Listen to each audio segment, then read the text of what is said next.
You're ready up north whenever you are. Please take your time.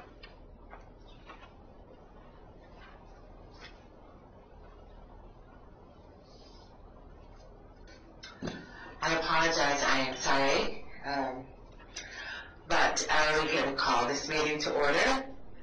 It has been properly noticed at the usual spots around the state.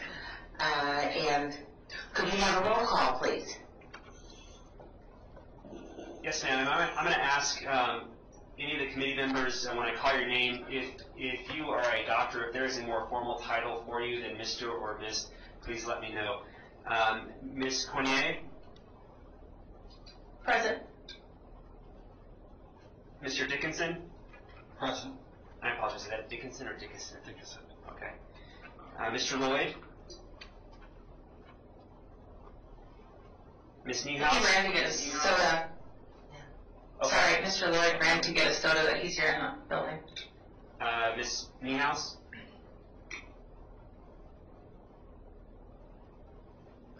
Mr. Walters? Vice Chair Atkins? Present. And Chair Lewis? Present. And we have a quorum. Very good. Thank you very much. Welcome everybody to our second meeting. We will now have a public comment. Is there any public comment up north? There does not appear to be. And any public comment in the south? There doesn't appear to be any here either. So we will move to item number 3 on the agenda. The report regarding the following matters of the advisory committee: the status of federal regulations and the status of work completed to date. Do you have that report for us? I do, Madam Actually, Chair. I think thank you very much. And as I noted in my email, if any of you guys actually had a chance to read it before you left for the building, you do in fact have materials in your mailbox, but you didn't receive them obviously until about an hour ago. You should have copies in front of you, and I will go through, because you've not had a chance to look over these items, I will make sure we go through these line by line, well, mostly line by line. So item number 3 is the status of regulations and work completed related to the Finance and Sustainability Advisory Committee. Since the previous committee meeting, the following item was released. The Patient Protection and Affordable Care Act, establishment of exchanges and qualified health plans, exchange standards for employers on March 12, 2012. This is a final rule. Portions of it are an interim final, which means that they are open for public comment and they may change. But generally, for the most part, the rule is the final rule that implements state exchanges. And you can find that at the link provided on the first page. A list of all the regulations pertaining to the committee and the Affordable Care Act can be found on the link at the top of the second page. The schedule on page 2 provides key deliverables to be provided by the board. The committee should make recommendations to the board for items marked final review. Items marked initial review will be reviewed by the committee again next month. The Exchange Through Public Consulting Group commissioned a Thomson Reuters study of the Nevada market and estimated enrollment figures for the exchange, Medicaid, Medicare, and other insured groups. The report has been finalized and a summary is being prepared. The enrollment figures were the basis for the information in agenda items number 4 and 5. Those agenda items will also include rough expenditures and possible revenues for a proposed budget. Additionally, the exchange has received information from one of its consultants regarding fees charged in other state exchanges. This information will be provided in agenda item number 5. With that, I'll be happy to answer any questions on agenda item number 3.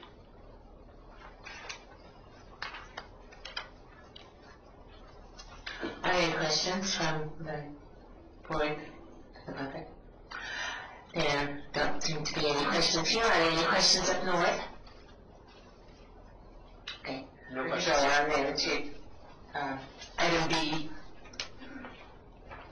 And actually, that was both items A and B of agenda item number 3.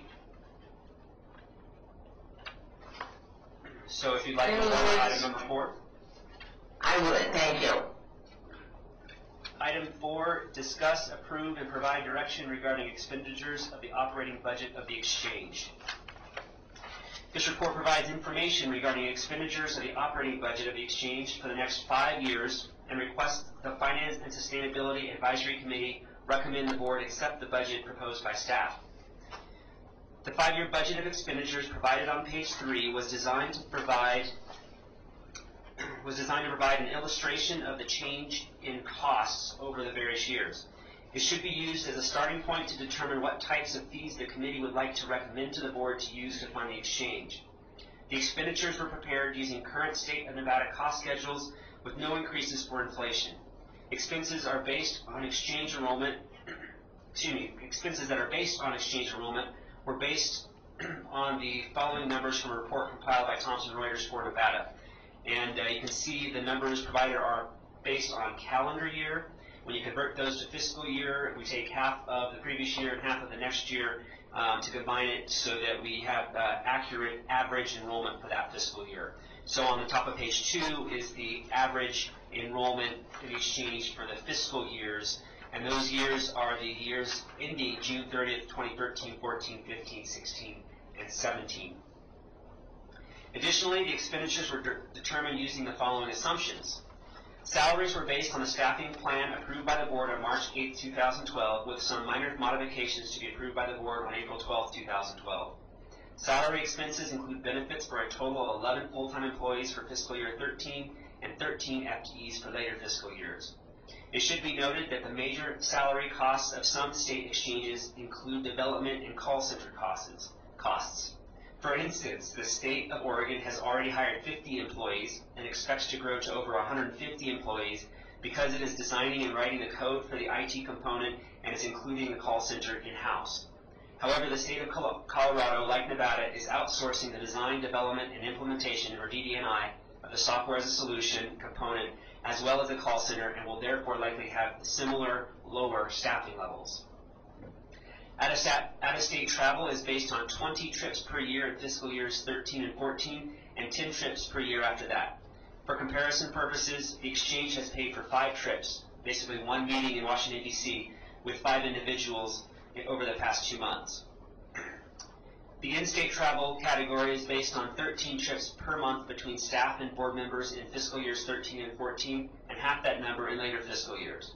The larger number of trips is due to the split nature of the board, 4 members living in northern Nevada and 6 living in southern Nevada, and the significant outreach that will be required over the next few years.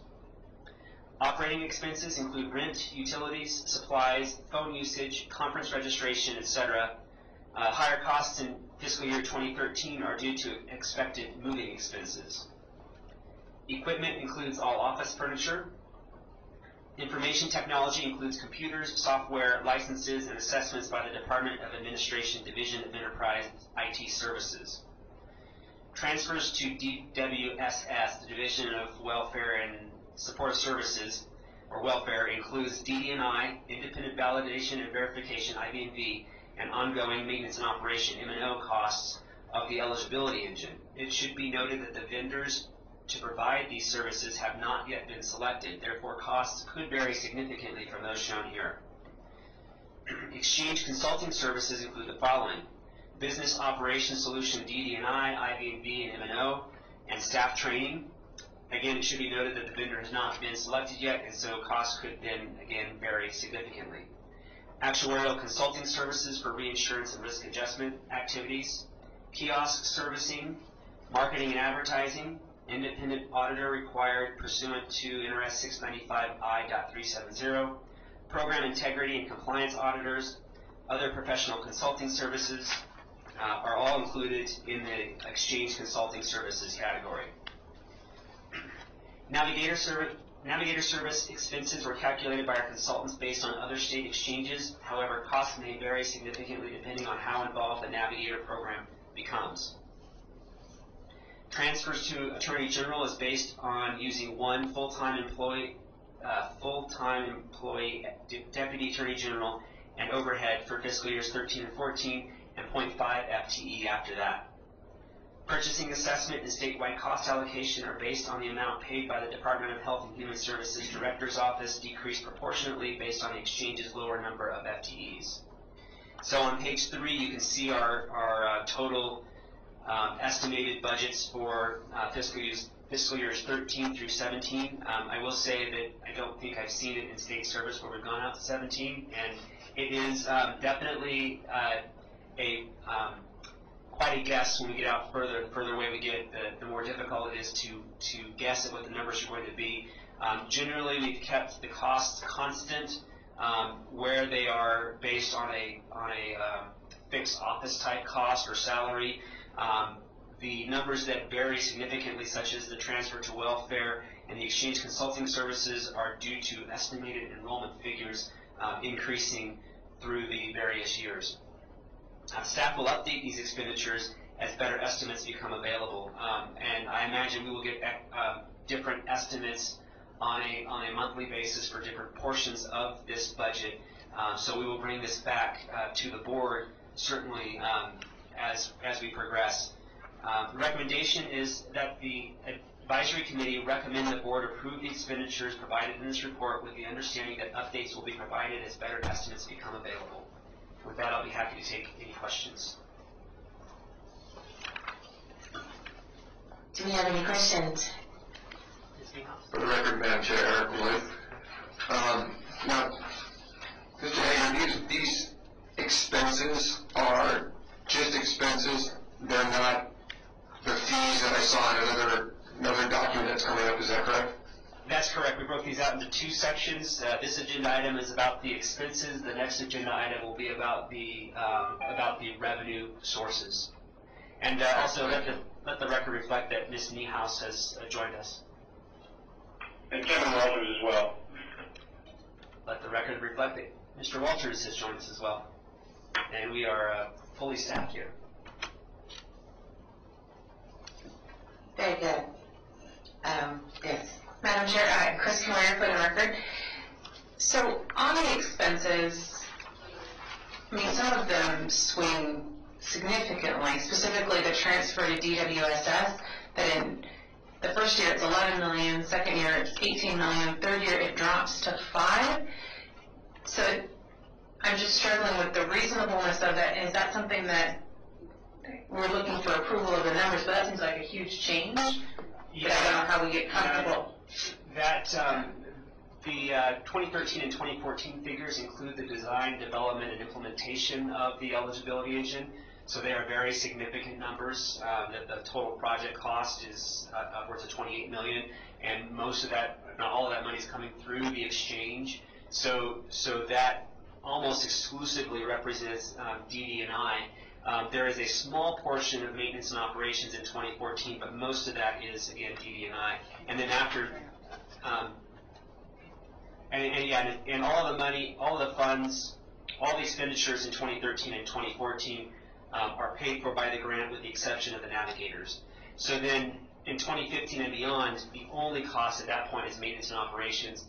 That is based on a per head figure, and we've guessed that to be $3.20 per member per month. But prior to that is what our best guess is at the total cost for the design, development, and implementation. Again, that number may change significantly depending on who the winning vendor is. These are the best guesses that we received from our consultants. Thanks, that's helpful. May I ask one additional question? So then just one other question on the consulting services.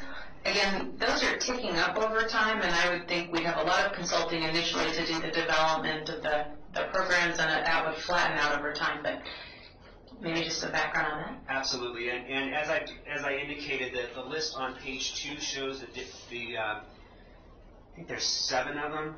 Yeah, 7 items that are included in the consulting services. The biggest one is the business operations solution. DD&I, you'll notice, is a little bit larger the first year, then it goes down. Most of the design, development, and implementation is paid in the first year, we expect, and then a little bit in 2014. And then after that, it's maintenance and operations.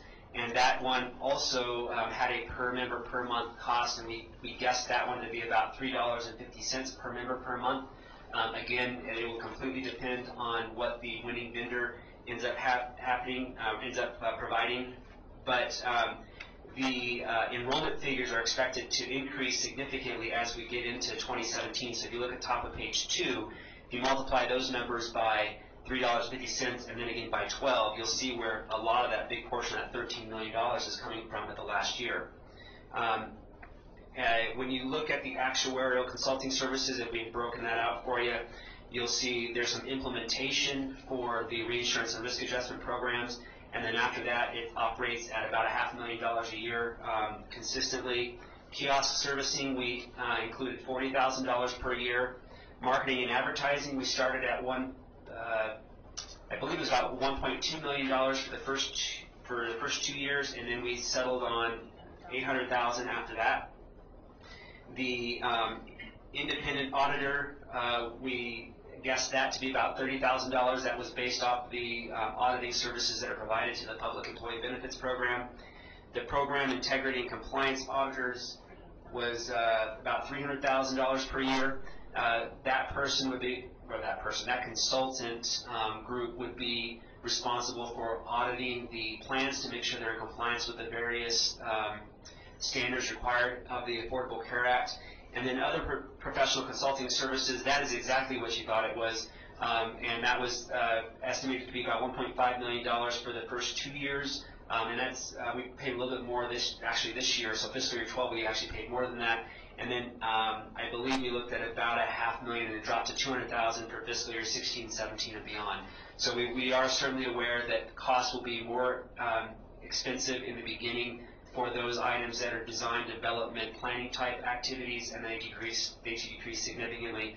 For the items that are based on enrollment, because the enrollment tends to increase over time, then those costs tend to increase as well. I will note that after 2017, the enrollment starts to plateau off of it, and so the figures for both the transfer to welfare and the exchange consulting services tends to steady out after 2017, but we are getting so far out that it makes it difficult to really provide good numbers. Even these numbers, they're pretty far out there. So are there any further questions? So does that answer your question? Yes, thank you. Well, I have a clarification. Can you give me your estimate on the audit numbers again, please? You were saying program integrity and compliance auditors, and you said $30,000 for the auditor, but there were some additional costs that were included in that number. That's correct. The independent auditor required pursuant to NRS 625I.370 is an auditor who will audit the exchange itself, which is basically the operations of the staff for the most part, and that is expected to be about $30,000. Then the program integrity and compliance auditors, that cost is expected to be about $300,000 per year, and those individuals will go out and audit the individual carriers, the individual plans, to make sure that they're in compliance with network adequacy standards, with all the different functions of the ACA. So that's why that one is a little bit more expensive. I have another question. On the DD&I, that cost gets transferred to DWSS, is that correct? That is correct. It's transferred, yeah. The eligibility engine is housed in welfare, and so any of the costs that are associated with DD&I for the eligibility engine are transferred to welfare, where they spend it, they pay their vendor. And that also includes the independent validation and verification vendor, which is about 10% of the ID&D cost. And then the maintenance and operation is the cost allocation for our portion of the eligibility engine. So the eligibility engine will determine eligibility not only for exchange participants, but for Medicaid participants as well. So we would have to pay for a portion of the ongoing operating costs. For the exchange consulting services, that part that category includes the business operations solution vendor, and so the design, development, and implementation, IV&V, and the maintenance and operation are all expenses that we will pay the vendor for that item directly. And with the program being housed at DWSS, I assume they have the management responsibility of the program. Is that correct? That's correct, for the eligibility engine, yes. Yes.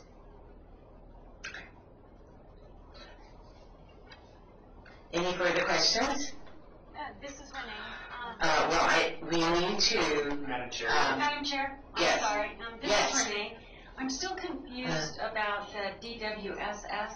It just seems like there's so many systems.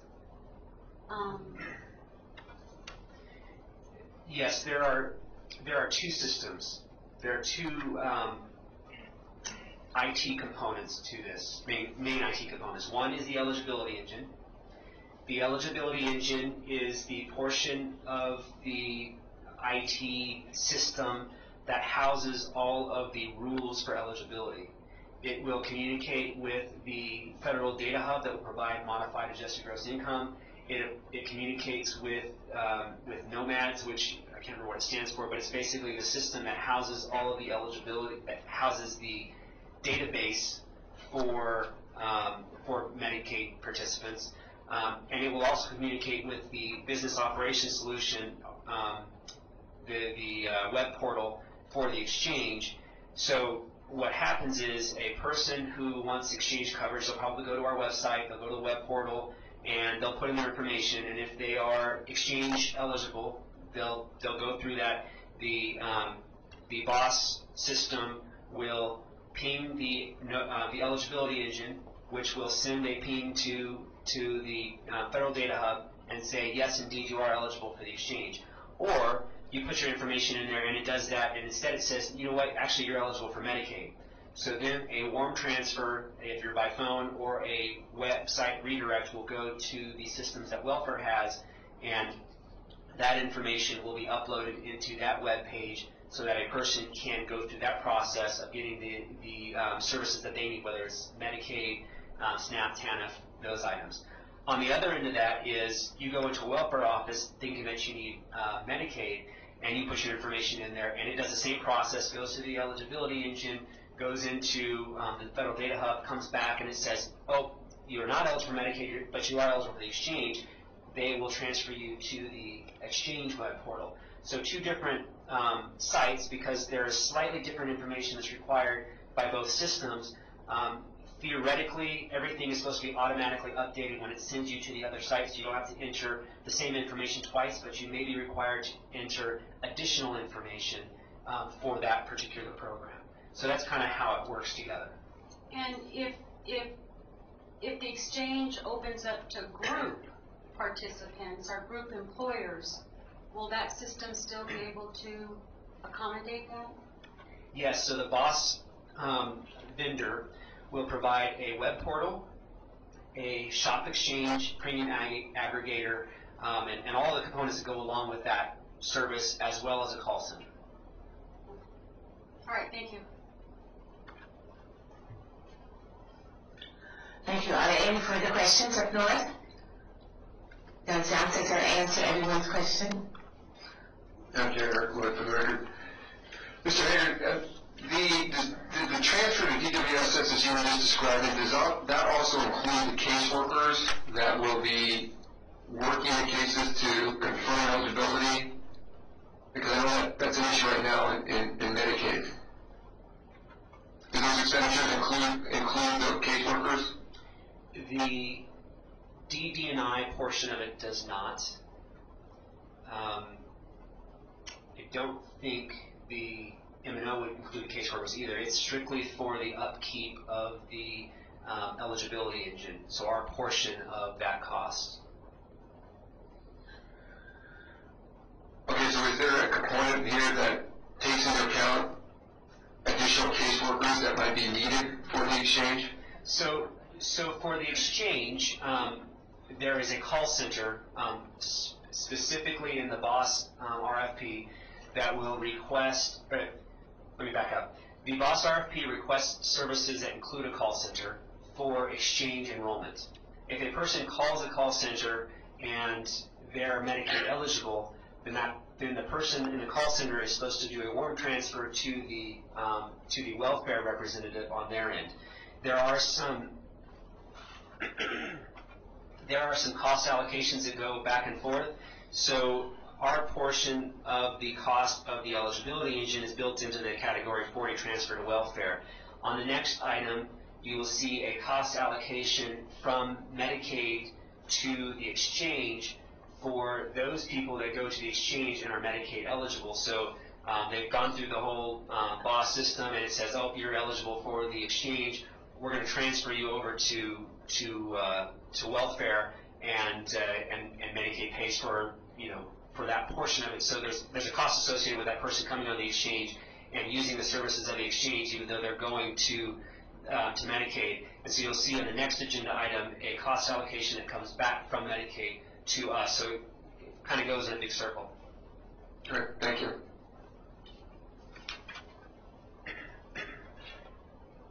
Do we have any further questions? Thanks, Madam Chair, Director Kevin Walters. Yes.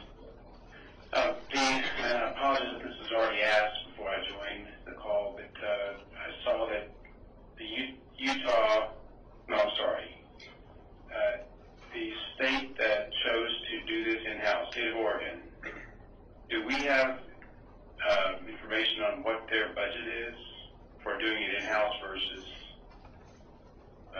purchasing? I do not have that information readily available. I could probably get it if I needed to.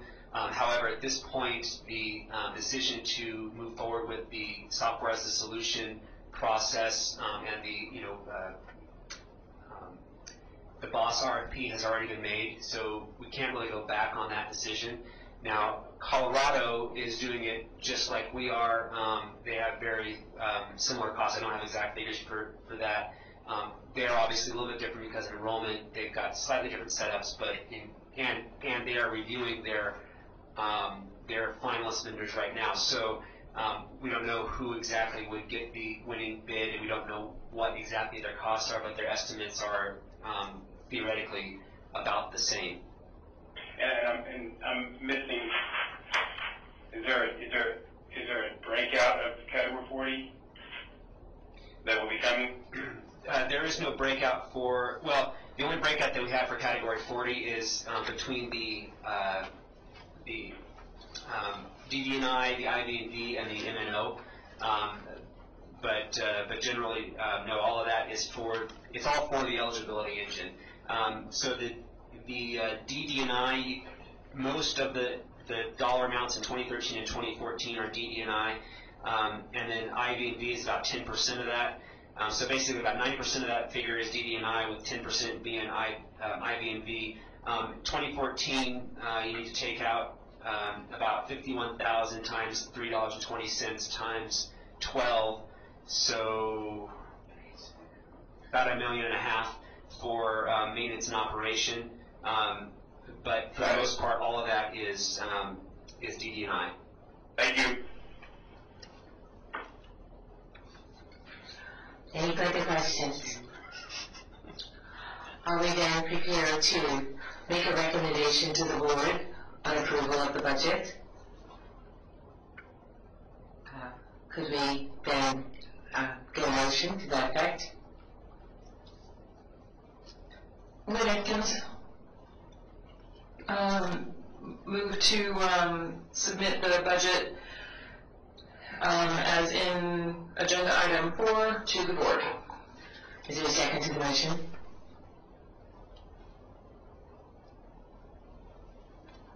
This is Chris Knoyer, I second. Okay, good.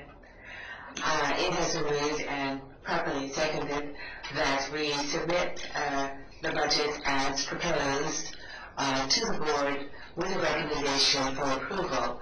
Any discussion on the motion? All in favor of the motion, please say aye.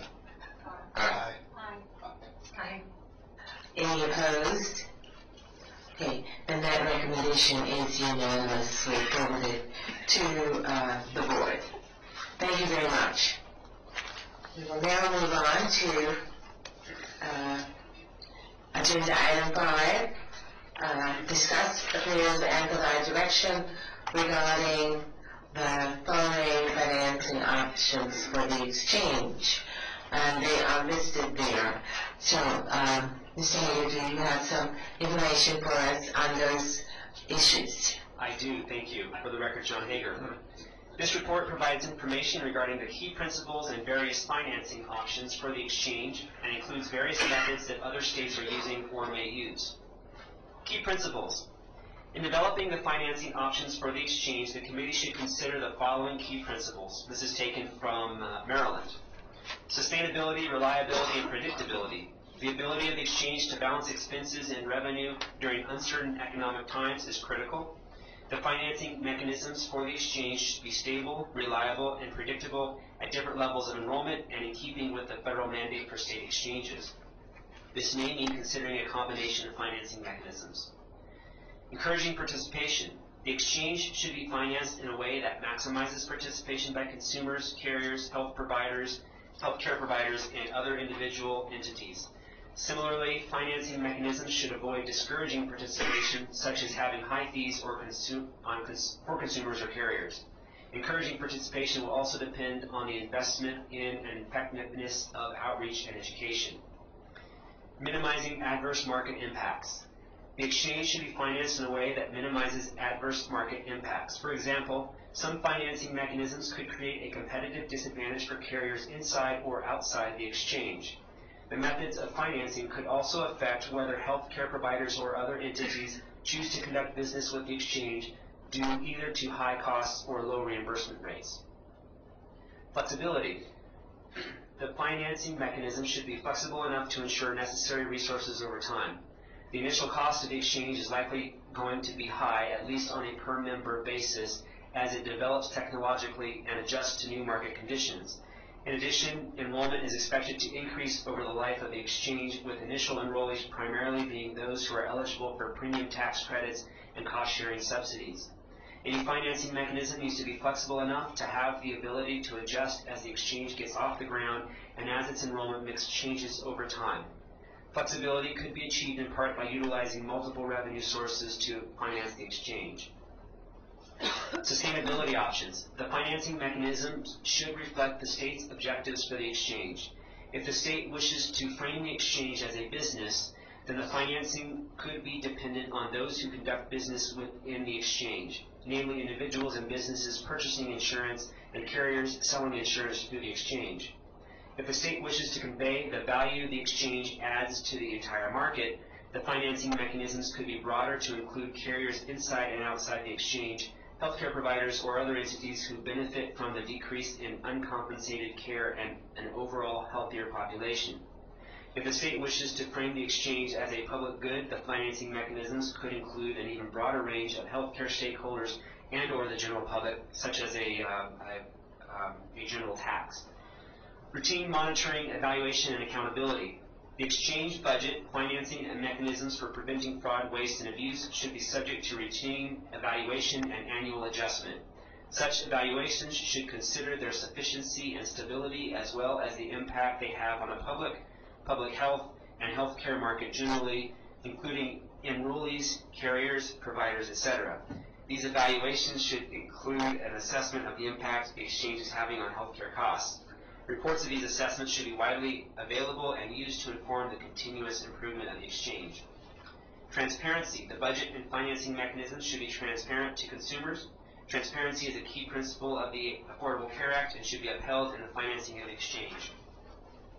And finally, protecting special populations. The budget and financing mechanisms should ensure access to affordable health care for vulnerable and underserved populations and protect them from excessive user fees and other harmful barriers to coverage. If you don't mind, Madam Chair, I'd like to stop there for a moment and ask for any questions or anything that needs to be clarified, or if any of these items should not be included as key principles. Are there any questions in the South? Any of the audience have any questions? In the North?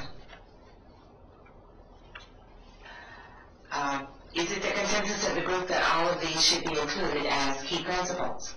And this is just asking for a nod or, that everybody is in agreement that these should be considered key principles that we would like to follow and as we go make the decisions about the costing.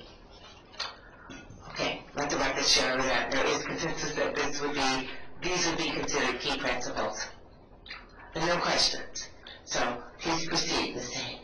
And Madam Chair, I will say that the first recommendation is that the advisory committee recommend the board accept the key principles for financing the exchange as provided in the first section of the report. So if you'd like to ask for a motion. A motion. Okay, we will do that. Then may I have a motion, please, that the committee recommends that the board accepts these key principles as the principles under which we would like to operate the exchange. May I get a motion to that effect? Thank you. This is Kristen Arner, for the record. I make the motion. Thank you. Is there a second to the motion? This is Scott Dickinson, I'll second. Thank you. It has been moved and properly seconded that the committee recommend to the board that we accept these key principles as the principles governing our financing options for the exchange. Is there a question or any discussion on the motion? All in favor of the motion, please say aye. Aye. Any opposed? Okay, let the record show that the motion carried unanimously. Thank you very much. Okay, Mr. Hayden, are there any other items that we should consider? Absolutely. Okay, I mean that regarding the key principles. Oh, no, that's perfect. Thank you very much. Okay, thank you. Then let's go ahead. Thank you. All right, possible funding methods. At the March 9th, 2012 Finance and Sustainability meeting, the committee discussed the topics that are provided on page 3. Out of that discussion, the committee asked the following questions. Number 1, when is the Navigator program required to be operational? According to the final regulations that were issued on Monday, March 12th by the Center for Consumer Information and Insurance Oversight, or CISIO, there is no requirement that the Navigator program be operational by a specific date. However, they did provide a response to one of the comments about when it should be operational, and they indicated that Navigator programs should be operational with services available to consumers by October 1st of 2013 for state-based exchanges that are approved or conditionally approved by January 1st, 2013. So while they specifically said that there was no requirement, that could end up being a condition for our funding or for our accreditation on January 1st of 2013. So personally, I'm going to take that as I think we should probably consider that as a requirement to be operational for the Navigator program by January 1st of 2013. The second question is, what are other states doing for their funding? And the answer is Affordable Care Act exchanges. There has been no decision for any exchange that will be operating under the Affordable Care Act. There are 2 basic exchanges that are up and running right now. Of course, Utah and Massachusetts. Utah assesses a $43 per subscriber per month fee to support its operations. So a subscriber is basically is a primary insured, so that is different from a member, which would include dependents. So a primary insured, a subscriber, a family, you'll have one, you count them as one in a house, whereas they might insure 3 different additional people, so it'd be 4 members. So the enrollment figures that we provided in the previous agenda item and later on in this one are based on membership, whereas this is per subscriber. I will say that in the state, the typical family size is 1.7-ish. So one participant equals about 1.7 members. It's probably a little bit higher outside because there are a lot of state employees where both the primary and the spouse works for the state. But generally I would say somewhere in the 1.7 to 2.5 range is probably a good average per subscriber. So if you take the $43 and divide that by 2, you're looking at about a $20 per member per month fee, which is significantly higher than what you see here. However, that includes $37 provided as payment to brokers and $6 retained by the exchange to pay for administrative costs associated with facilitating enrollment and aggregating premiums on behalf of the insurers.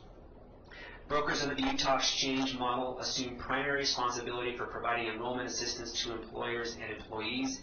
In addition, Utah's exchange, which is administered by the Governor's Office of Economic Development, receives $600,000 from the state to support its operations. And I did not get the total enrollment for the Utah Exchange, but it is fairly low. So if you were to take that $600,000 and include that in the $6 per month for the operating, it would probably be significantly higher than the, well, it would be significantly higher than the $7, $8 range that we provide on page 6. So with that, Massachusetts retains 3%. Mr. Healer? Yes, ma'am. Madam Chair. May I ask some questions about Utah before we move on to Massachusetts? Please. The 1.7 to 2.5 average size household, is that for Utah or Nevada or both? No, that's just a rough guess. It is my rough guess for what an average family size may be, and in Utah it could certainly be higher per member per month. But a big part of that is the $37 paid to the brokers, of course. The 1.7 was based on what the Public Employee Benefits Program average family size is, because that's what I'm familiar with. But I don't have that exact number. So I will say that you're welcome. I will say that we were probably pretty close in the ballpark with the numbers that are on page 6. Massachusetts retains 3% of monthly premiums, or roughly $12 per subscriber, to fund its administrative costs. Unlike the Utah Exchange, the Massachusetts Connector offers subsidized and unsubsidized health insurance to individuals, as well as unsubsidized health insurance to small employers. Although there are some meaningful differences between the Massachusetts Connector and the Affordable Care Act Exchange, the federal requirements of an exchange are modeled largely after the Massachusetts Connector. So that is probably the closest approximation that we have. The Alabama Health Insurance Exchange Study Commission voted 9-6 to recommend the exchange be funded through an assessment on all products sold in the small group and individual markets, including those sold inside and outside the exchange. The commissioners voting no supported an assessment on only those small groups and individual products sold through the Alabama Exchange, so inside the exchange. This recommendation was used by the Alabama's governor to prepare legislation introduced in the Alabama legislative session that began in February 2012.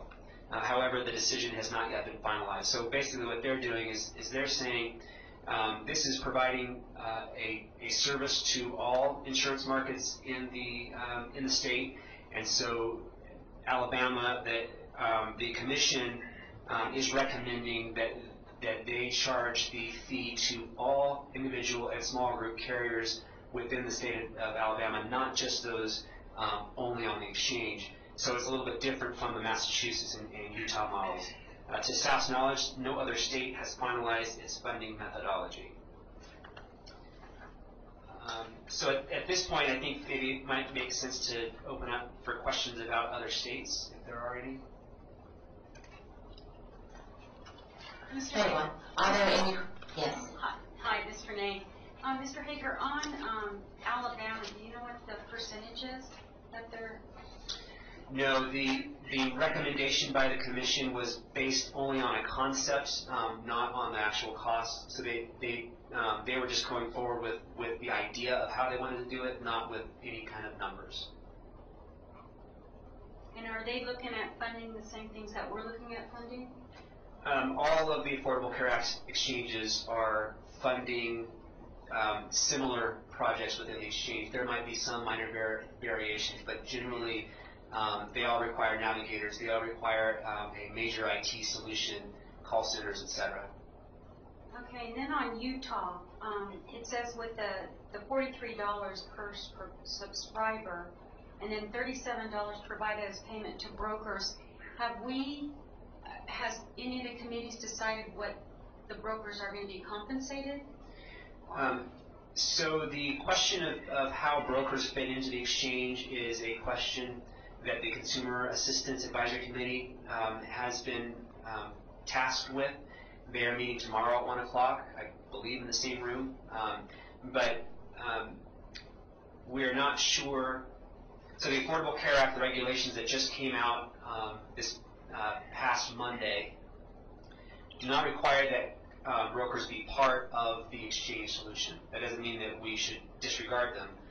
There is certainly a place for them depending on how we want to go about this. So obviously Utah says not only are we going to allow insurance brokers to sell products under the exchange, but we are requiring that they use our fee schedule. So there's a couple different ways that you can deal with the broker issue. Number one, you can say, you know what, brokers already have a contract with insurance carriers, and they should just maintain those contracts as they are, or however they decide they should be. And if they sell products within the exchange, then whatever brokerage fee that they get from the carrier is up to the carrier and the contract that they have. In Utah's case, they say we don't want brokers to have a relationship with the carriers inside the exchange. We want to regulate how much they're paid. And in one respect, that it sort of makes sense, because you can say, all right, I want a flat rate no matter what the plan is, so that no broker is pushing a person to one plan or another just based on their commissions. On the other hand, you're starting to get involved in regulating businesses. How do you know what a good average cost is? You need to compare it to the market, and that's some of the questions that we're going to be answering tomorrow. But if you set an average rate and it's higher than the market, then brokers are going to try and put people on the exchange. If you set an average rate and it's lower than the market, they're going to try and put people off of the exchange. So we're messing with the selection issues, and so whether or not we want to do that basically depends on how involved we want to be in the regulation of business in the exchange. All right, thank you. So just to be clear, the numbers provided on page 6 do not compensate brokers. That will be a completely different additional cost if the Consumer Assistance Committee decides to do it, for instance, as Utah has done it. But again, I think the decision from the last agenda item was to go forward with what we've got now, and if there's changes, we'll obviously bring those back, or at least to the board, possibly to this committee, depending on the change. Thank you. Are there any other questions? I have one question. Do we have any information from any other states who may be in the process of doing this, and their recommendations, or, okay, well, you say no other state has finalized its funding and methodology. So I see that now in the report. But I think some of them have made some recommendations other than Missouri. Is that correct?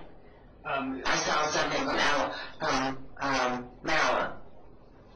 Yes. I'm trying to remember Maryland here. Is Mr. Covey, are you on the phone? Yes, I am. Do you have any knowledge of any other state that has finalized or is recommending a specific methodology for funding its exchange? And Tyler Covey is with Public Consulting Group. I do not. In general, Nevada is ahead of the other states, but I'll check with others within my organization and get back to you on that. Thank you, Mr. Covey. And that was the same response that we got from Mr. Carey, from R.L. Carey Consulting as well. Thank you. Any further questions? Okay, you want to go on the stage? Thank you. On page 5, the following provides general information regarding the possible funding options for the exchange. And I realize that we discussed a lot of this at the last meeting, but given a little bit of the additional information I had from the key principals and some of the information from the other states, I thought we'd revisit this. We've laid them out as kind of pros and cons for each of the different options. So the per member per month fees or other fees to qualified health plan issuers or consumers. Fees that are charged as a % of premium are higher for plans with higher premiums and lower for plans with lower premiums, which may incentivize carriers to provide lower cost, leaner benefit plans. Flat dollar amount monthly fees are larger as a % for lower cost, leaner plans, and therefore may incentivize carriers to provide richer plans. Fees that are charged to qualified health plan issuers can make it difficult for the carrier to meet the medical loss ratio requirements of the Affordable Care Act. Fees that are charged to the consumer may not be subsidized through the Premium Tax Credit Program. I think in general, the direction that the committee seemed to want to go the last time was to go toward a fee for the insurance carrier, as long as we can keep it low. The biggest issue, I think, is that if we charge the fee to the consumer, again, we wouldn't get the federal matching, the premium tax credit. On the other hand, for the carrier, it may be more difficult to reach the medical loss ratio requirements, so it's kind of a balancing act. If we keep them low, the $7 out of a $300-400 premium should be pretty low, should be low enough for them to handle, but again, it's something to keep in mind. Item B, the assessment on all issuers in Nevada. An assessment on only plans within the exchange is likely to be more volatile as enrollment changes with the exchange, especially in the first several years. It will also be higher as there are fewer enrollees to charge the fee. However, the exchange functions very much like a business, and as such, some argue it should receive revenue only from its clients within the exchange.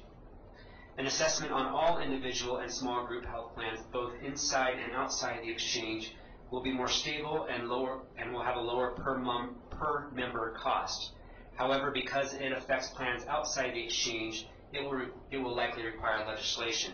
And for this item, I'm not sure if it would pass political muster. I will say on the previous agenda item, we talked about one of the consulting fees is the actuarial services vendor for the reinsurance and risk adjustment programs. Those programs are statewide, so that specific cost I would like to take out of the exchange, but I don't know if there's another way to fund it. If we charge a fee to all carriers, then that portion of the exchange is obvious, of the expenses are obviously met one-to-one, basically inside and outside the exchange. But then we have services that are applied to just people within the exchange that people on the outside of the exchange would be paying for.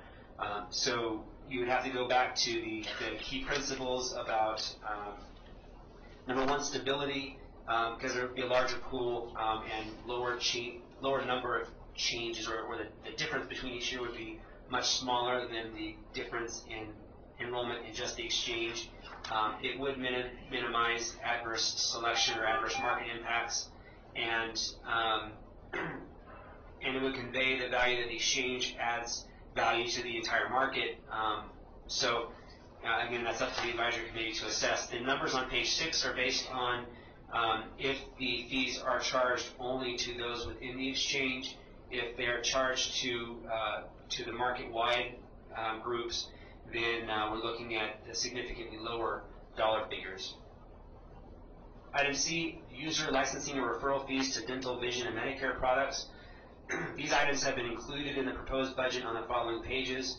Again, we're just putting in a starting point, low dollar amounts, but the budget assumes 10% participation in the dental plan at 30 cents fee per member per month, 5% participation in the vision plan at 10 cents per member per month, and 1% of all Medicare enrollees referred to Medicare Exchange at $10 per referral.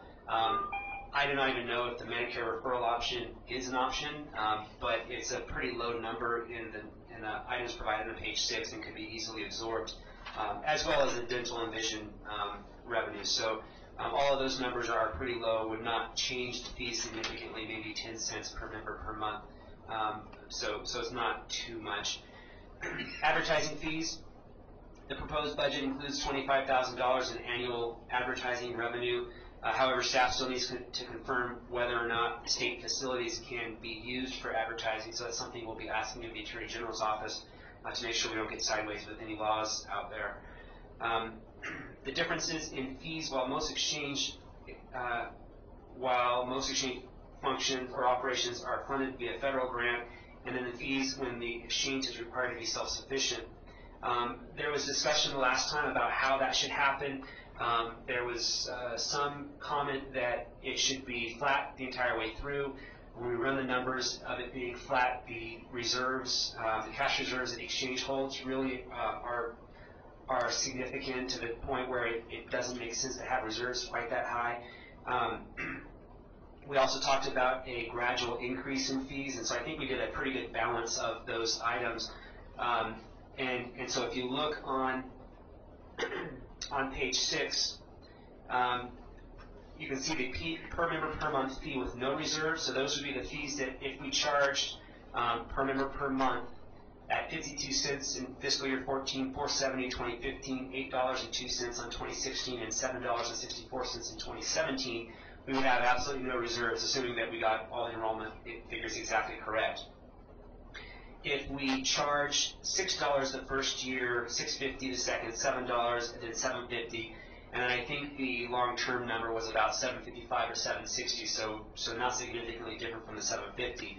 You can see the cash reserves at the bottom and the total days of reserve based on the expenses. So, for instance, in fiscal year 14, based on a $6 per member per month fee, we would generate $3.4 million in excess cash.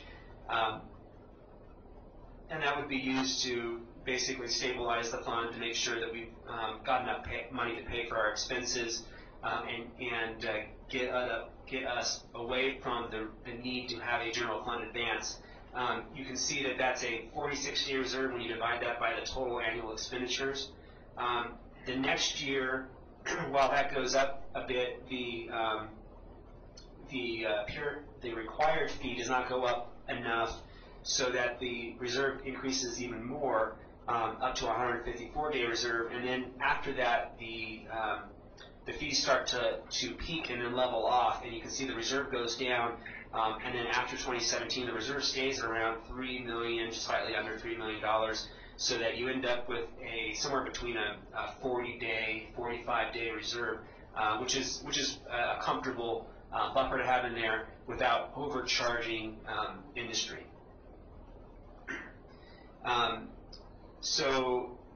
Again, the unchanging fee is unrealistic because it would generate excessive reserves.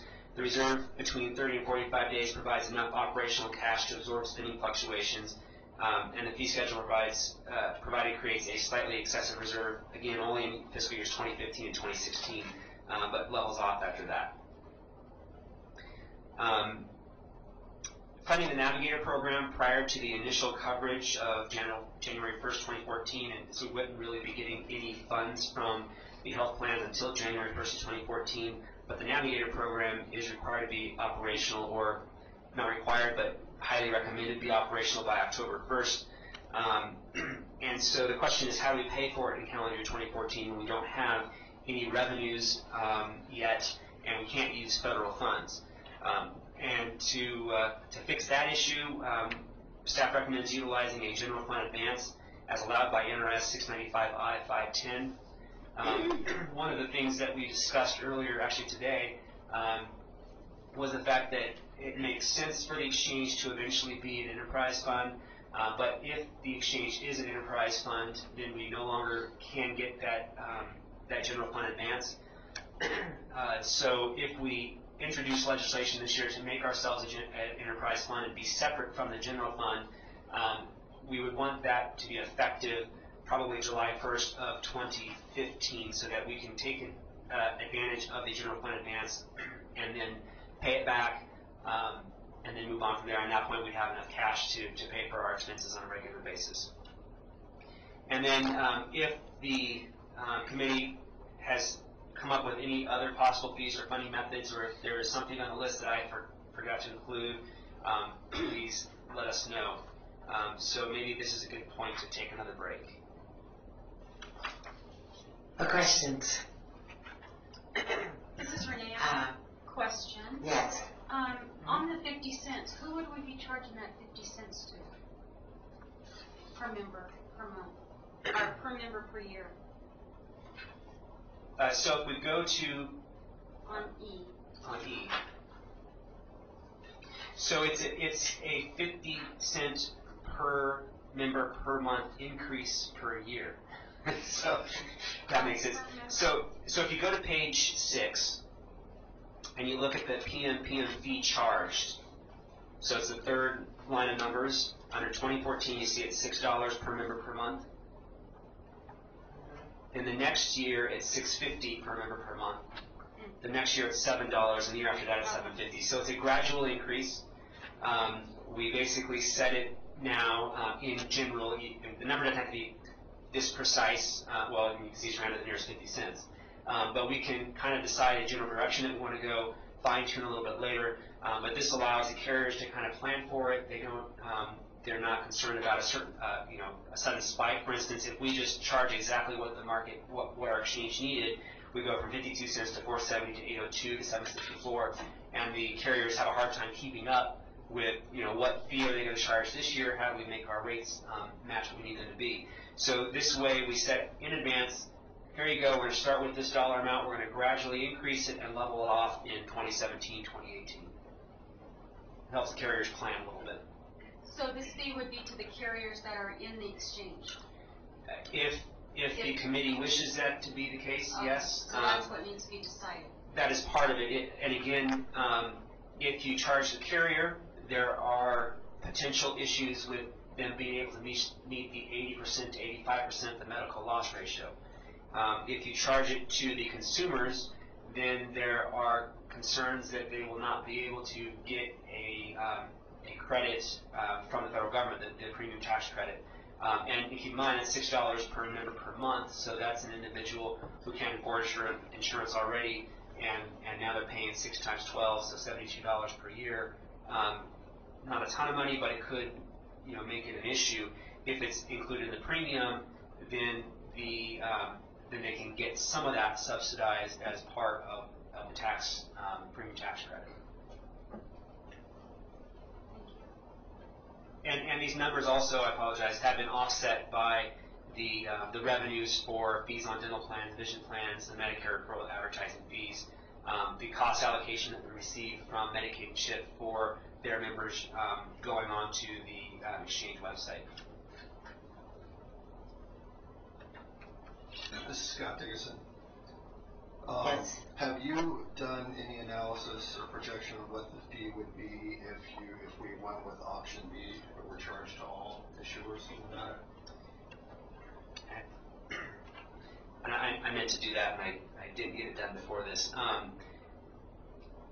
The enrollment obviously is significantly higher, and I can't remember exactly what it is, but my guess is somewhere below $2 per member per month. Obviously, the amounts that we generated are the same, so we would still generate the same. We would still have the same expenses that would have to be covered. We would generate the same cash reserves in general. It might fluctuate a little bit, but the fee on a per head basis would, of course, be lower. So what the real difference in that is, number one, there would be less adverse selection between those plans that are in the exchange and those plans that are outside the exchange. Now, theoretically, a qualified health plan that is offered has to be the same inside and outside the exchange. And so that fee is basically charged to all members of that qualified health plan, in essence, when the carrier is creating those rates, regardless of whether that person is inside or outside the exchange, because the insurance carrier has to make up for this cost. That said, a carrier could tweak slightly a qualified health plan so that it is similar but not quite the same. They charge a lower rate by $6 per member per month outside the exchange, and that would theoretically drive participation away from the exchange. Now, it shouldn't drive away subsidized enrollment. It could drive away non-subsidized enrollment.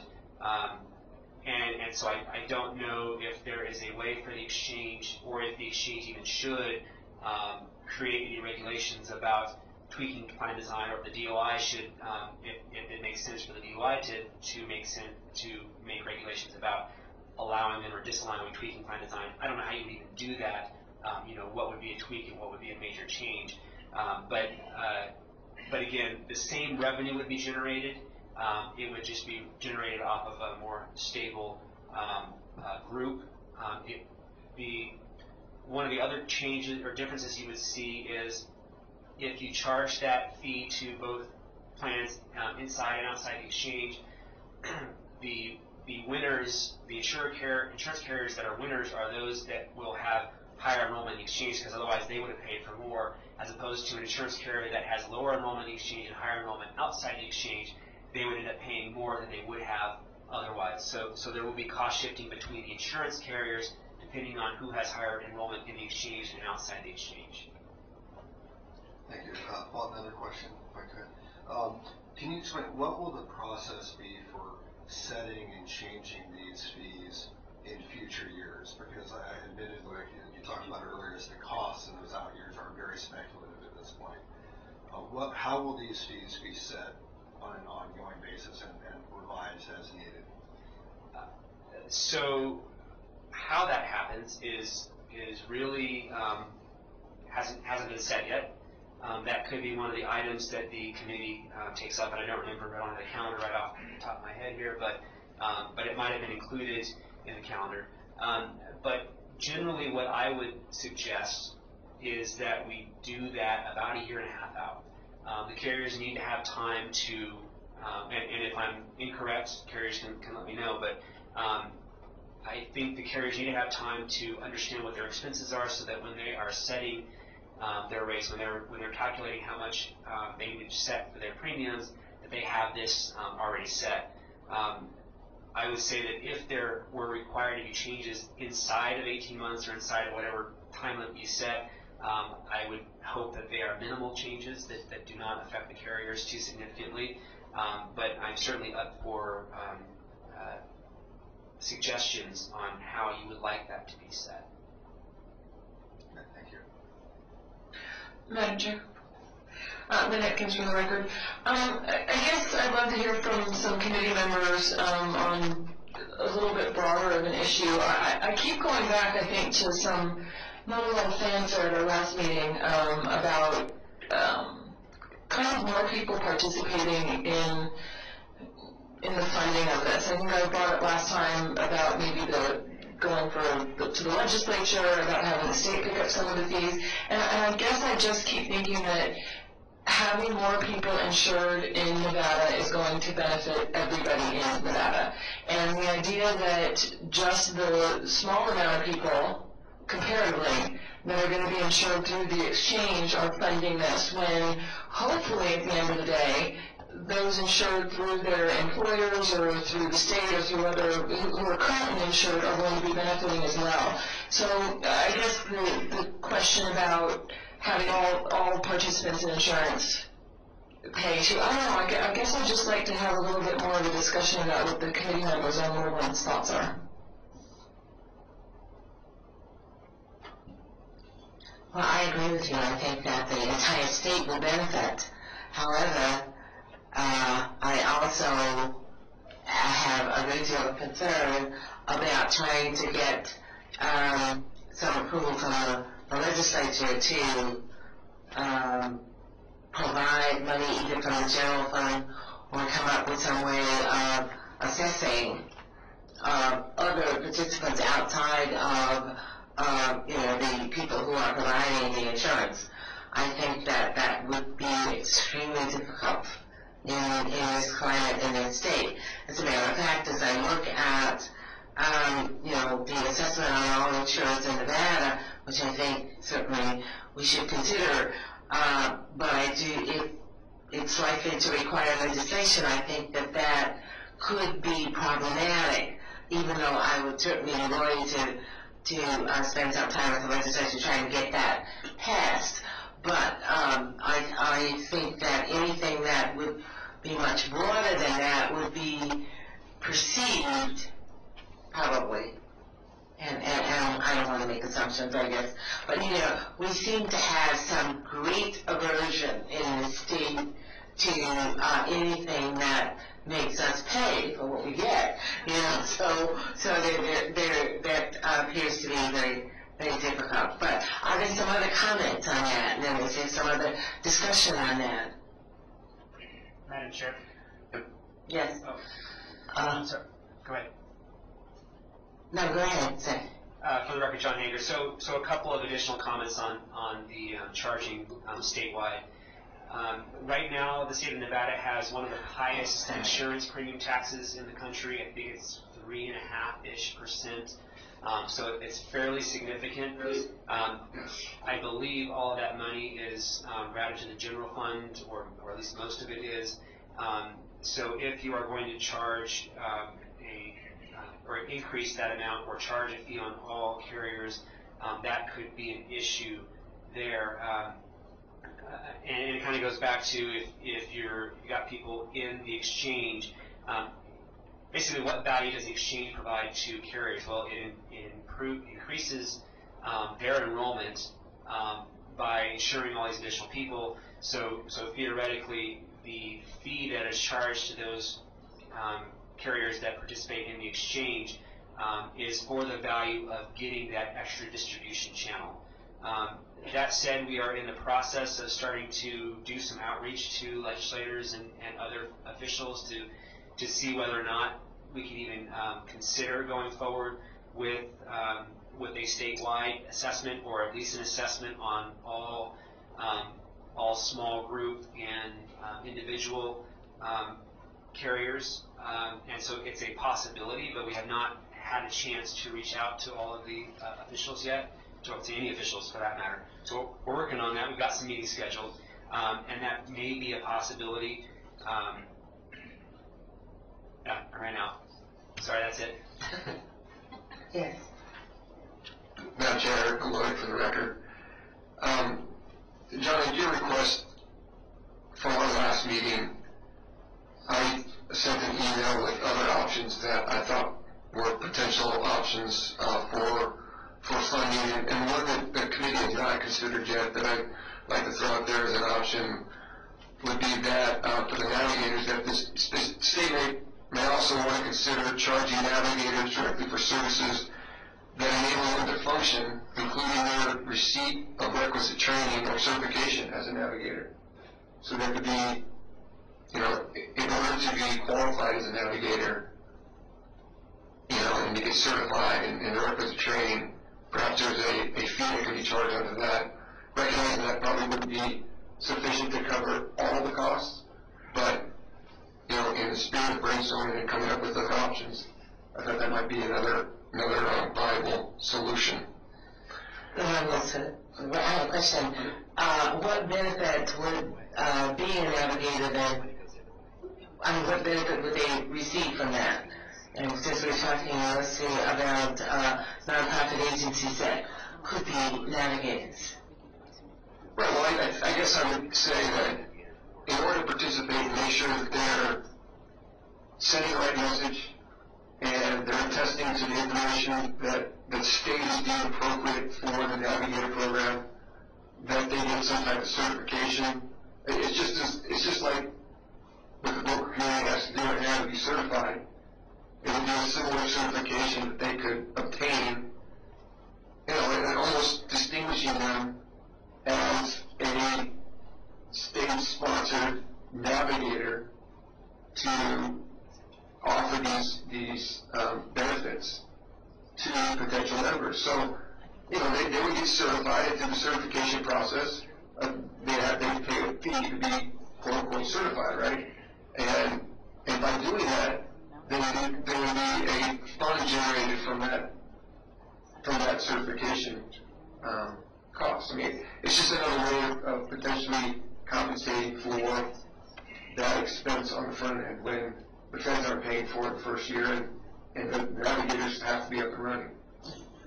But I thought that the navigators were not necessarily brokers. They were just people who are assisting folks who are looking to join the plans, and therefore their role would be one of just helping people, so that if they have to pay for certification qualification to become navigators, then I think they would be more inclined to not do that. Well, but, you know, that's just my thought about that. Well, but are we talking about we're paying the navigators a fee? So Yeah, we are. So we would be paying them a fee, right? So you're saying that we pay them less of a fee, and they would have to pay a fee in order to become certified? That's possible. Yeah. It was an option. It was a proposal. Okay. Just question. I just did a question. And just some other points that I just wanted to put out on the record in order for consideration. Important points that I think the committee would want to consider when applying these fees. And Mr. Hager alluded to it earlier, but how these fees might be excluded from or impact premium taxes, as Mr. Hager identified. There is a premium tax already, so it would almost be a double fee on top of that that you'd be charging. So you charge the fee and then you tax the fee in addition to what you tax now. So, you know, how we exclude that from premium tax would be a consideration. There was reference to the medical loss ratio calculation that plays into that. Other points of consideration, the impact on risk adjustment and reinsurance process. And then one I think this committee should absolutely take into consideration is that how are these revenues, we talk about reserves, but how are these reserves protected and designated for exchange purposes solely for future legislatures? And finally, and we talked about this a little bit in the budget that we were just provided on page 6, but how the estimation of fees or assessments will occur in the outer years. And I agree with you, Mr. Hager, you need probably a year to adjust for those increases. Those are my comments. Madam Chair, may I? No, I just want to comment. Would moving the exchange to an enterprise fund protect then the reserves, at least from being possibly? Well, let me ask that question. Is that one of the ways of protecting the fees, the reserves? Madam Chair, for the record, John Hager, we got the ESP thing going. We were actually just talking about that here. Yes, if it is an enterprise fund, that would protect the reserves.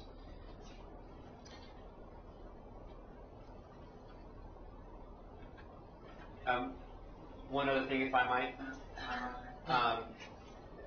Back to the Utah Exchange real quickly. I know we kind of passed it, but the Utah Exchange is for small businesses only. So the $43 per subscriber per month may not really reflect what's appropriate for individuals.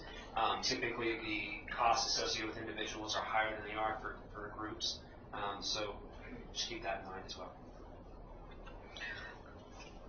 Mr. Lauren goes to the record. I have one further question. You mentioned some advertising fees, and who would be advertising?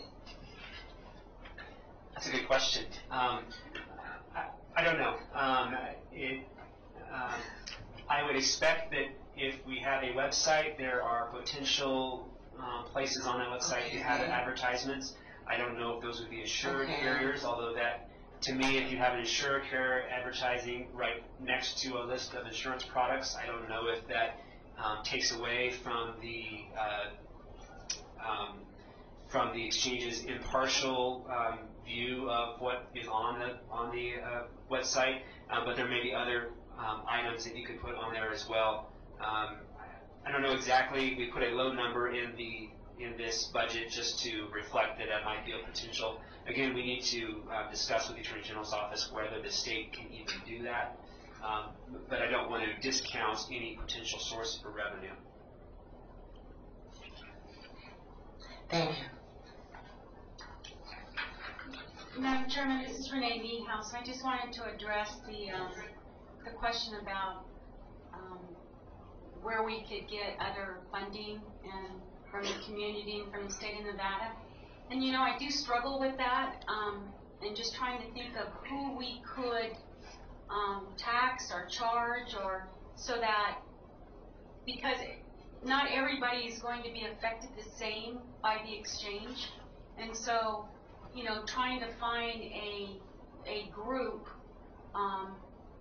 it's just hard identifying who that is going to benefit. You know, one's going to benefit more, one's going to benefit less, and then some aren't even going to benefit at all from the exchange. So, you know, I would like to see a way that we could spread it out more, and maybe not just the carriers in the exchange, but it's just a difficult one to come up with who that would be. So I guess I don't have nothing else to add to it other than, you know, I think we do need to look at other avenues, you know, for funding. Lynn Atkins, for the record, Madam Chair. And I guess I just, I don't know, it just seems like, I know Mr. Hager and the staff are going to start having some meetings, it sounds like, to see if there's any possibility of this, and I would love that we explore it more. I don't like the idea of going, well, gosh, I think it's going to be too hard, and then just kind of moving on to something else.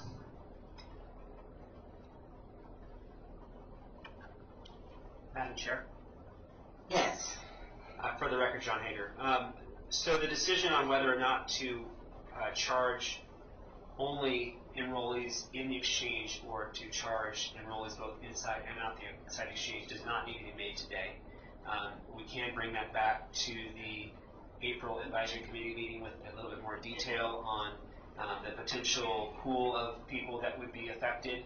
I would request that the committee provide a little bit of direction on which direction it might want to go. For instance, the Alabama Commission talked about charging all participants of all plans in the state of Alabama for individuals and small groups. They were not charging large groups. We could include large groups in there, but you might have some pushback from, say, casinos who, you know, suddenly they're you know, it's $1 per member per month. Suddenly they're paying $30,000 more per month. So that could be an issue. Now, that said, charging everybody in the individual small group market should broaden the pool fairly well. It affects the people in the individuals and small group markets. It minimizes the adverse selection. So that might make more sense than charging everybody in the state. But if the committee wishes to charge all plans in the state, both large, small, individual, I would just ask that we kind of get a direction on which way we'd like to go so we can do the proper research for the next committee meeting.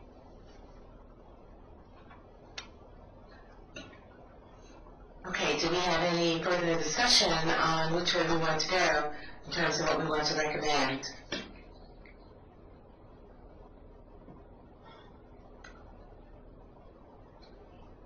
Madam Chair? Yes. Kristen Ryan, for the record. I lean more towards the individual and small group to make charging them, I guess, and pulling in the large employer groups and that group. Are you suggesting the entire individual and small group market, both inside? Yeah, that's one of the options. All of the individual and small group. Similar to what Alabama has done. Okay. Do we want to make a recommendation to the board? One on how we're going to fund it, and are we going to use a PMPM fee to do that assessment? Madam Chair, can I go back and ask a question? Sorry. Yes, you may, and then we'll have a say. So, Chris Cameron, for the record. So, going back to something I think Mr. Lloyd said about the premium tax. So, today, all premiums are taxed. This group is uninsured today, so there is no premium tax on them today. In the future, this premium would be eligible for a premium tax plus have this $6 charge. Is there a way that maybe we could make it so they're not getting double taxed? This would be way extreme. Can we make it them exempt from the other premium tax that no one's getting today, and maybe just limit it to this so that it's not a double taxation? That's kind of what it feels like. But when that comes to the record, or I guess, you know, if you have a larger pool of people, can you do something with that premium tax? So you can have although I don't know how you designate where the money goes, so just thinking out loud here. It's hard in this, it's hard in this environment, but I'm trying to think out loud and outside the box. I think that's an interesting point. Ms. Hayes, do you have any answers to those questions or those comments? Perhaps, or just more questions to the questions. So interesting comment, because my original thought was that the request about the premium tax from Mr. Lloyd was to not tax the $6. So if there's 3.5%, let's say the premium's $100, and right now they're paying 3.5%, so they're paying $3.50. You add another $6, you pay 3.5% on the $6 as well. And actually, better example, let's say it's $1,000, $1,000 premium. So 3.5% tax is $35 per month. And so the original question I thought was, do you pay another 3.5% on the $6? And which I think would be an easy one to pass. I would think, but I don't know for sure. Would be a fairly easy one to pass legislation so that $6 is not taxed as well. I think the recent question was whether or not you can use that $6, say, to reduce the amount of premium tax paid. I don't know for sure. My initial inclination would be is if it's only on the exchange. Let's say there's let's say there's a premium of $1,000 both inside and outside the exchange. You pay 3.5% on premium tax on the plans that are outside the exchange, so $35, and then on the inside of the exchange, maybe you pass legislation so that it's 3.5% less the exchange fee. So instead of $35, you're paying $29. I suppose you could theoretically do that both inside and outside the exchange because you are generating more tax, assuming that 3.5% is greater than the $6, which it should be, I think. Then theoretically, we could try to pass legislation that offsets that, and then so either way you do it, there are no adverse selection issues. The only difference then, and so the carriers are not paying any more in taxes other than for their, they're paying additional premium, they're getting additional revenue, so they pay taxes on that additional revenue. I'm kind of just thinking out loud here, so I apologize for the rambling. So then the only difference between doing a broad market tax and a tax only on the exchange is the number of people that you get it from and the per head amount, which would make it more stable or less stable year over year. I think that kind of sums up all the different possibilities. Mr. Lloyd?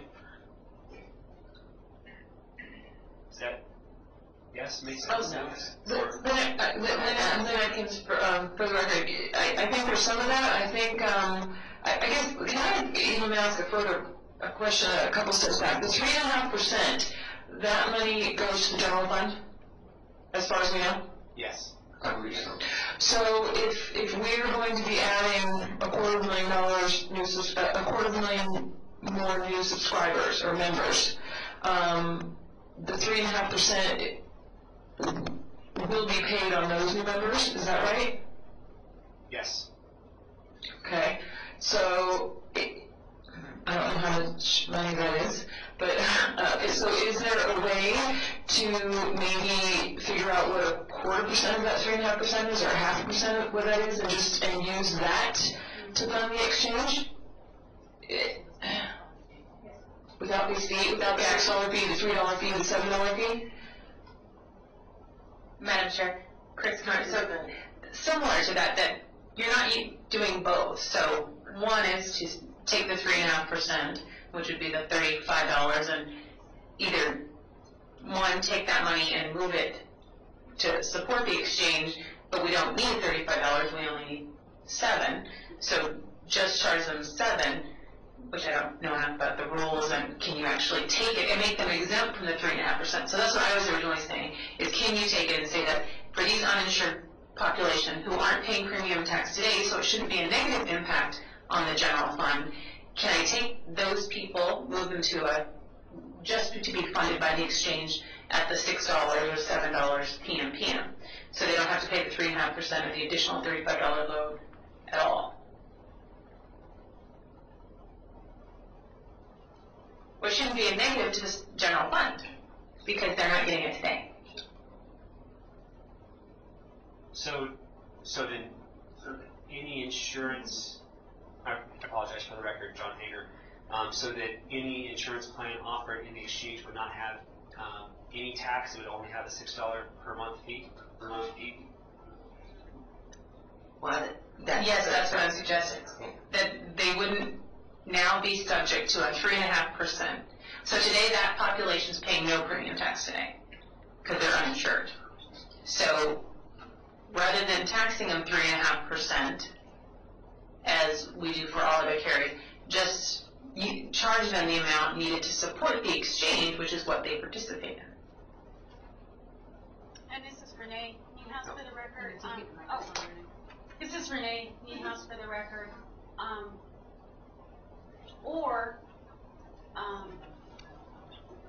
Since they're paying a premium of 3.5, could you take, I like that idea too, so that they're not double deemed, or take a percentage of that 3.5 that goes directly to the exchange.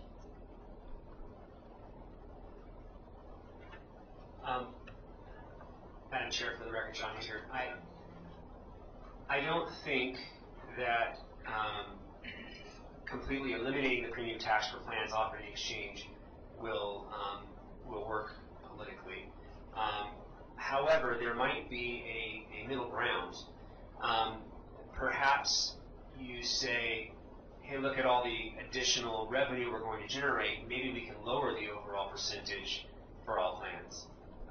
And that might be something that everybody can agree on. So we're not only going to generate more revenue for the general fund, but we are also going to lower the overall tax burden on the insurance carriers. I don't think that there's anybody that's going to say no to that. The big issue will be to make sure that our enrollment figures are correct, so that we don't lower one or the other, and not the other. So that might be a possibility that might actually make this work as a broad-based tax or a broad-based revenue source.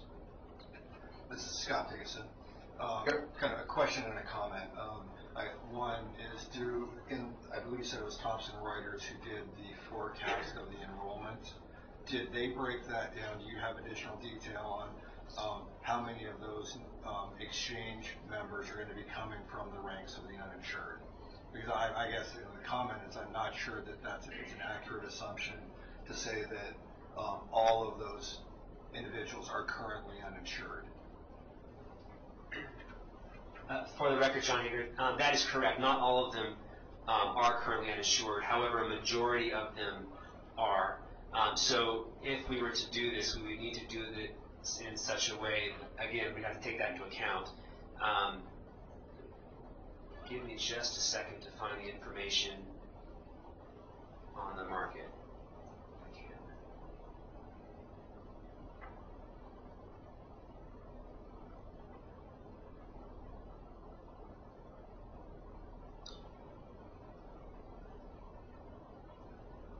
If there's any other questions, Madam Chair, while I'm looking for this.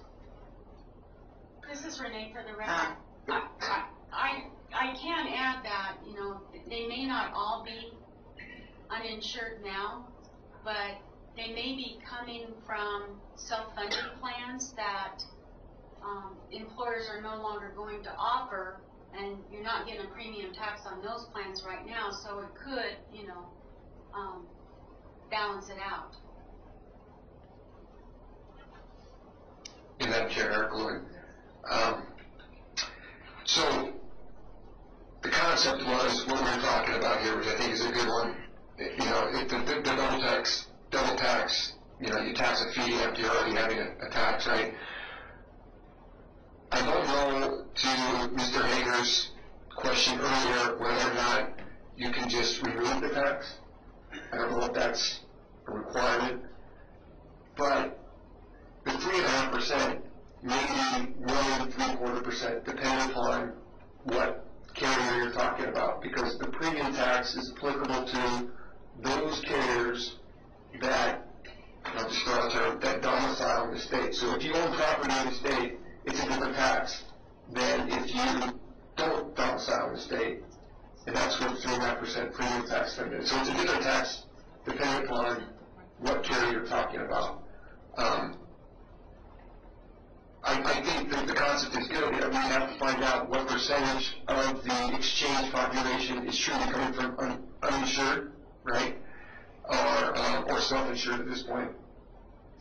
So if there's some way to come up with a formula that, you know, brings the revenue to cover the expenses in the same way without double taxing, that was pretty my point in bringing it up, is that we didn't want to see that. It didn't seem like a fair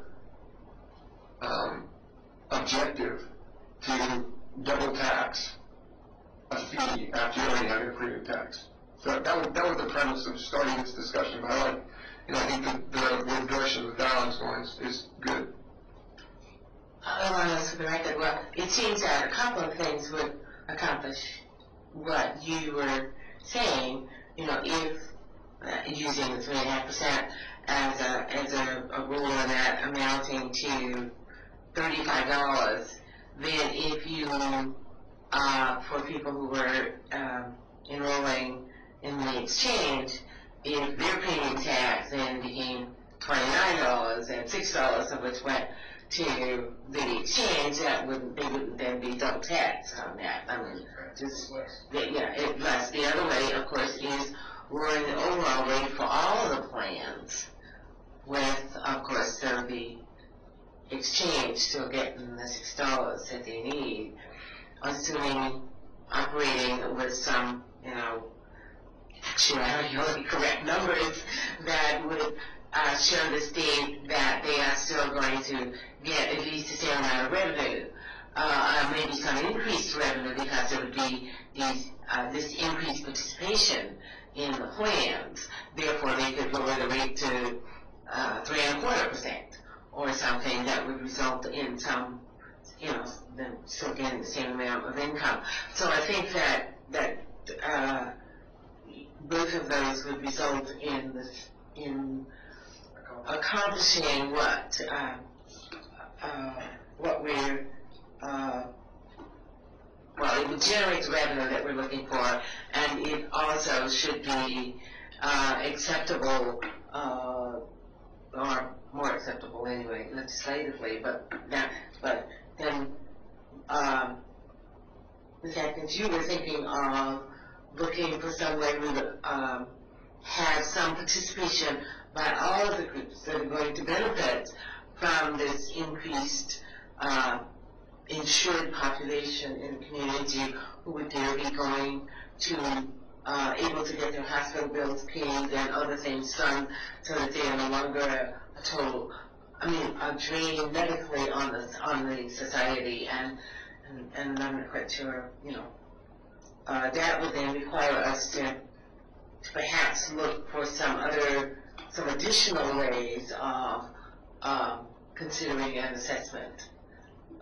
And I think all of that, personally, you know, is not that the chairman should be expressing any opinion, as the chairman of the group, you're not supposed to do that. So I will refrain from doing that. But you know, were you able to get any additional information for us, Mr. Hager? No, it's not right here, but I would be pretty comfortable saying that the numbers that are provided on page 6 for the enrollment, I would say at least half of them are uninsured currently. But let me go back and look at the Thomson Reuters report, get some good data for this committee to ponder. And we'll talk with the DOI about the tax rates and the average premiums, try and get a better feel for the increase to the general fund for the current tax rate. Let's see if we can create a win-win situation where we maybe lower the overall tax rate and charge a broad-based assessment on the individual and small group markets, so that we have slightly more stable income. And then, I think that about covers it, but I think that will be politically palatable. So.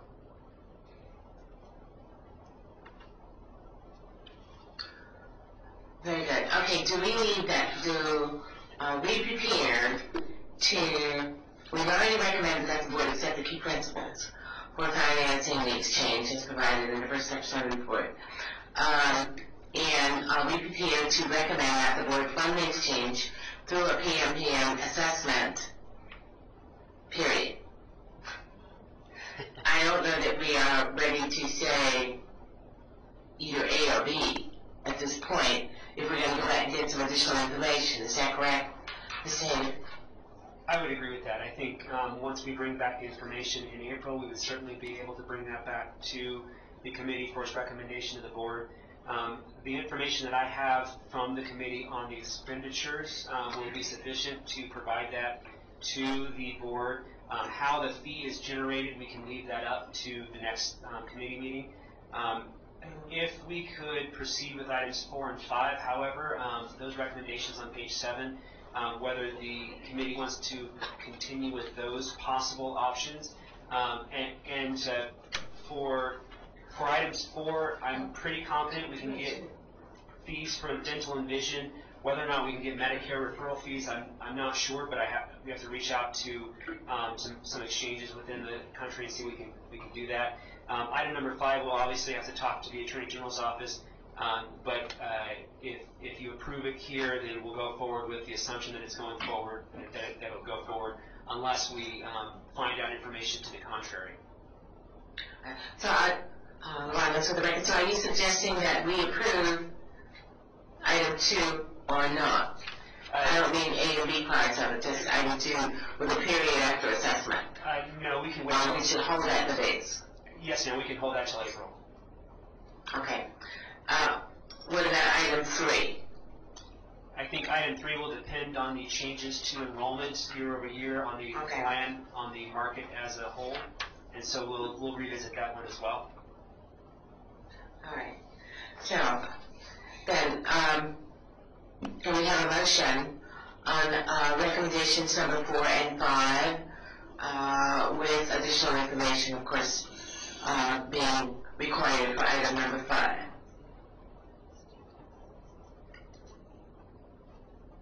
Madam Chair, Eric Lloyd, motion to move forward. Is there a second? This is Renee Niehaus. This is second. All right, it has been moved and properly seconded that we recommend to the board that we, items 4 and 5 as identified in the financing options for the exchange. Are there any questions on those items? All in favor of the motion, please say aye. Aye. Aye. Opposed? Any opposed? Okay, the motion carries unanimously. Thank you very much, and thank you for all of the information that has been presented in this part of the discussion. We will await to get some answers to the questions regarding number 2 and 3 for our next meeting. Thank you. Item number 6. Discuss, approve, and provide direction regarding possible statutory and regulatory changes required to implement the financing options for the exchange. We'll kind of discuss a little bit of that. Ms. Hager? Madam Chair, for the record, John Hager. And so this item doesn't have an official report. There will obviously be items that could be required either through regulation or legislation. If we move forward with an assessment on only those plans inside the exchange, It would require regulation. If we do anything to change the tax amount, that would definitely require legislation. If we do a broad-based assessment, I'm fairly confident that would require legislation as well. Additionally, again, we need to figure out whether or not advertising is allowed. There may be some regulations regarding that. There also may be some regulations regarding regarding how fees are collected. All of those items do not have to be determined today. This is just an initial review and brainstorming. If anybody has any item that they think needs to be considered for additional legislation, we'll bring that back in April as well. The deadline for a non-budgetary VDR has been moved to June 1st. However, all of these items are budgetary in nature, will impact fees, funding, and so they are due with the budget on August 31st or September 1st. So we have plenty of time to worry about that. We will have an official report for the committee in April to provide their recommendations to the full board in May. But if the committee has any additional comments regarding legislation that may be required, I'd be happy to take those comments now or in emails later. Are there any comments by the board?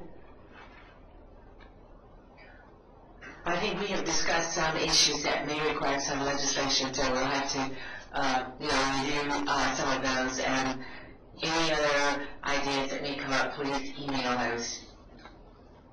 Thank you. Can we move on to item number 6? Oh, I'm sorry. I can't see very well. Item number 7. I apologize.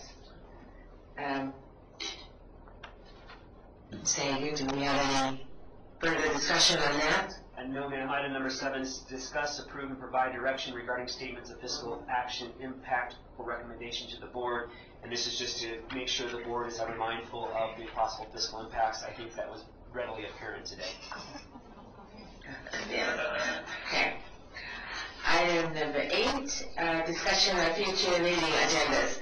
We certainly have a couple of items that will be on our future meeting agendas.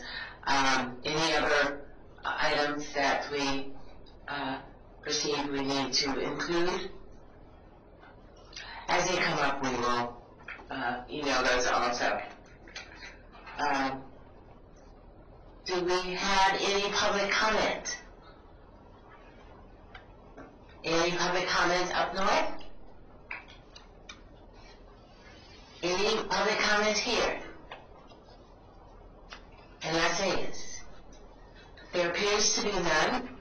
So, without further ado, any further comment from staff?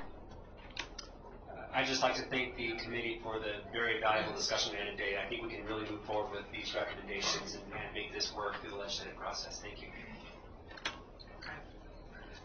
This is a, do you have a further date? I don't remember. For the next meeting? We sent in some dates of availability, but we are still working on setting that date. Do you know if you've gotten all the responses from all the committee members? We're still looking at it. We sent out emails to all 29 plus 7 board members to get responses, so we're still trying to sort through all of them. We should have a meeting. We should have meeting dates soon. This week. Yeah, we'll shoot for into this week to make sure we have a meeting date for April. There being no further business to come before the committee, may I have a motion to adjourn? Can I have a motion to adjourn? Second. All in favor? We don't have to vote on that. The motion is adjourned. The meeting is adjourned. Thank you very much. And thank you for all of the hard work that staff is doing to make us look good. Thanks a lot. Thank you.